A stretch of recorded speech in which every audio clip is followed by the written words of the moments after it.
সাহাবারা, আমি রাসূলুল্লাহ তোমাদের মাঝে ৬৩টা বছর হয়ে গেল বাবা, এর ভিতরে তোমাদের কাছে যদি কোনো অন্যায় অপরাধ করে থাকে তোমরা আমাকে মাফ করে দিও।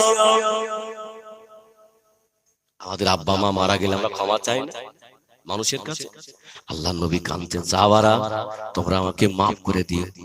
রাসূলের সাহাবীরা সকলে কাঁদতেন, হুজুর আপনি কি কথা বলছেন? আপনি আমাদের মাঝ থেকে বিদায় নেবেন, আমরা কাকে নবী বলে ডাকবো? আল্লাহ নবী চোখ দিয়ে পানি গড়িয়ে যায়, বাবা আবু বকর কেঁদো না বাবা, আমি রাসূলুল্লাহ বিদায় নিয়ে চলে যাব, কাঁদলে হবে না। হযরত আবু বকর সিদ্দিক দাঁড়িয়ে গেল, ইয়া রাসূলুল্লাহ ইয়া হাবিবাল্লাহ, হুজুর আপনি যেতে পারেন না, আমি আবু বকর, আমি আপনার সঙ্গী ছিলাম, আমি আবু বকর কাকে নবী বলে ডাকবো? নবী মাকে সাহাবীরা সকলে দাঁড়িয়ে দাঁড়িয়ে কাঁদে। হযরত আবু বকর সিদ্দিক বললেন, ইয়া রাসূলুল্লাহ আমরা যদি কোনো অন্যায় অপরাধ করে থাকি আপনি আমাদেরকে ক্ষমা করে দেবেন, হুজুর আপনি আমাদের মাফ করে দেবেন।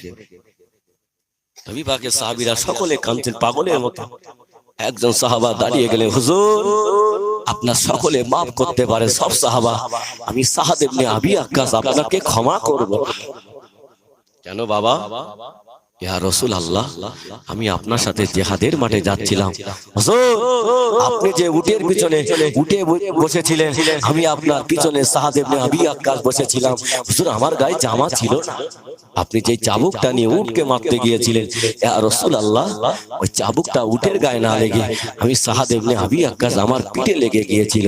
ইয়া রাসূলুল্লাহ ইয়া হাবিবাল্লাহ, হুজুর আপনি আজকে বিদায় নেবেন চলে যাবেন, আমি সাদ ইবনে আবি ওয়াক্কাস ওই চাবুকের আঘাতটা আপনার পিঠ মোবারকে মারতে চাই।